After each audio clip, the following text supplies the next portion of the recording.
let me have your attention. We are taking ELA Part 2 on Thursday. And in order to do that, we are doing a performance task today, which is going to help you do that part on Thursday. So I'm going to put some words up here, and I want you to take a look at them. And I want you to think about, what do these words have in common? Napkin, TV remote control, shovel, refrigerator. What could they possibly have in common? Adrian? We use them a lot. We use them. Yeah. Oh, yes. Zachary? They're each an object. Each one separate, its own object? Okay. Lauren? Household objects. Household objects. Thomas? They're all useful objects. Useful. They're useful objects. Did you want to say something, Haley? Anything else about any of these objects? Well, if we think about the TV remote control, that was something that was invented to make our lives easier. So, you are probably far too young to remember what it was like to use a TV before you had the remote control. But, I'm going to wait. Quiet down. I remember growing up and we had to actually stand up and walk to the TV. We had to turn the channel. We had to have little rabbit ears, like antennas on top of our TV where there were rabbit ears that you had to play around with all the time to get just the right frequency so you could watch your TV show. And sometimes your TV channels were like, you just manually turn them. So you guys have it easy. We had to actually get up and we had to change the channel. Now, the remote control, sometimes you had to put things on top of the TV, absolutely, to play with it and focus, absolutely, you had to do all those types of things. So you have it pretty easy. So the TV remote control was something that was invented to make life easier, okay? Now, an inventor is somebody to think about when we talked about, well, I can't go there. All right, we're going to think of some other examples that people have used to create something. I'm going to show you a word right here. Inspiration. Now, it might be a little hard to read. I'm going to zoom in. Inspiration is the condition of being motivated to do something creative. All right, think about that for a second. The condition of being motivated to do something creative. Inspiration, inspire. Just like the remote control was invented to make life easy. Oh, I'm sorry. Just like the remote control was invented to make life easier. Is this okay? Okay. To make life easier, you're going to be thinking about something like that too. All right. I want you to think about this morning and you waking up. And how did you wake up? I just want to hear some examples of how you woke up this morning. Luke. My dad woke me up 3 times. Okay. So being woken up by somebody, and more than once. Delaney. My dad woke me up and asked me if I was up, and I wasn't. Okay. So similar to Luke. Somebody came and they woke you up, right? Allie. My dad woke me up several times, and then my mom had to come in and wake me up several times. So more than one person had to wake you up. Okay. Zach.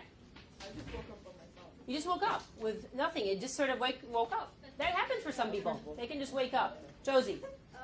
By hitting the snooze button on my alarm. Ah, that's me. Hitting the snooze button. But you hit the snooze button on the alarm clock, right? Lauren. Missing like 15 alarms, and then having my dad have to wake me up.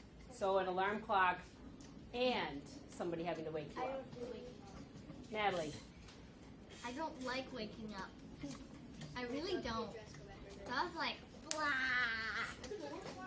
Mia. I woke up to my favorite song, which then I snoozed about 5 times, and I had to wake up to a different song about 5 times. What's your favorite song? After Ever After by Paint. So, okay, thank you. So we wake up a lot of different ways. But because you have to wake up in the morning and you have to wake up at a certain time, a lot of people do tend to use an alarm clock. So it's something that was invented to help people get up so they wouldn't miss work or they wouldn't miss school or for whatever reasons that they would have to get up.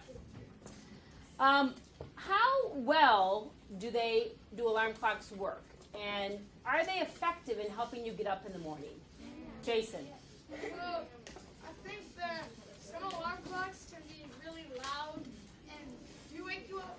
But I know a lot of alarm clocks. I know I have one that is really low, but it was really wake me up. It was too low. The sound. So my dad got me a new one, and so I think that they need to make all alarm clocks loud so it can wake you up. Because I know if the alarm clock has a low sound and you need to get up for work, or you need to be somewhere at a certain time, it doesn't wake you up and it'll be late. So you have an alarm clock, or you need an alarm clock that has a really loud sound. That's really going to wake you up, because if it's too soft, you're not going to hear it, or you're going to sleep through it. So, thank you. Lauren. I don't think that most alarms are very effective. I use the alarm on my iPod. That wakes me up sometimes. But I had an alarm clock that had the bells, and I kept it on the other side of the room so that when I heard it, I would have to just get up. But then it would just wake everyone else up in my house, and then they would come in and shut it off. So to make the alarm effective for you, sometimes you would have to put it on the other side of the room, so it would force you. That was in theory, right? Force you to go up and go over and. Then it has to be really loud. Then you have to hear across the room. Adrian. My alarm clock is really annoying, and if you press the snooze, it goes off a few minutes later, then you have to turn it off, and it's really annoying. Okay. So you have a snooze button, and is that effective at some point, where eventually you have to stop pushing the snooze button? I mean, I know me, my limit is 3 times on the snooze, and then I have to get up. Josie, one more. I use my phone as an alarm clock, and it has a really, really, really creepy wake up one. It's like a heart, but it's it scares me every morning, and I get the chills. So that's how I have to wake up every morning, is being scared by my alarm clock. So having All the other ones are having certain sounds creep you out and it helps to wake you up. So what people have done who create alarm clocks is they become innovators. The alarm clock has already been invented. And so an innovation is something that is being improved upon, or it is being made even better. So you just gave some examples of some things that people could do to make their alarm clocks even better by innovation. I am going to share a little piece with you right here about what some innovators have done to try to improve the alarm clocks. So I'm going to put this right here, and I'm going to read it to you, but you can follow along. These are a few different types of alarm clocks that people have done to be innovative. The silent alarm clock. As its name suggests, the silent alarm clock uses no sound to wake you up. Instead, you wear a thick rubber band around your wrist. When it is time to wake up, the band vibrates. A simple shake of the wrist will allow the user to snooze. But every time the alarm buzzes again, it takes more and more motion to shut it off. So that's somebody who's taking the idea of the alarm clock, the invention, and they're being innovative to see if they can make it better. The bacon alarm clock. This alarm, a wooden box in the shape of a pig's head, uses no sound either. Instead, when it is time to get up, 2 heat lamps turn on inside the box and start cooking pieces of bacon inside. The aroma is supposed to make you hungry and get you out of bed for breakfast. That's a good idea. Yeah. Okay, That doesn't wake me up. the next one. Come back. The puzzle alarm clock. This is another innovation. This clock has puzzle pieces set into holes of certain shapes. When the alarm sounds, the pieces go flying. The alarm does not shut off until you have found the pieces and placed them back in the correct hole. That is so fucking cruelty. Okay, the next, bring it down. The next innovation is clocky. This device looks like a regular clock radio but has a large rubber wheel on each side.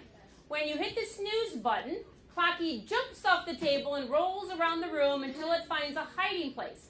Then the alarm goes off again, forcing you to get out of bed and find it in order to turn it off. But what if you can't find it? But what if you can't find it?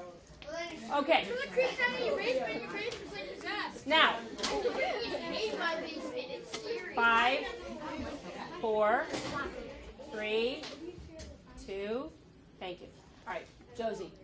My mom said that when she was like in high school, she had a really, really effective alarm clock where it wouldn't only like make noise, but it would like shine a light on her face. It just would slowly get brighter, so it would feel like morning. Oh, so see, that's an innovation. So now this is where you come in your group work. What you're going to do, am I okay over here? What you're going to do is you're going to get with your groups, and I'm going to give you about, 8-10 minutes. And I want you to become innovators and think about the alarm clock and write as many ideas as you possibly can as to how you could innovate or improve upon the alarm clock. What would you do to make the alarm clock even better? You can use your writer's notebooks. When I give you that time, we're going to come back and I'm going to ask you to share. So brainstorm, and I would like all of you to go ahead and work in your groups. Find a spot where you can sit and eat and eat.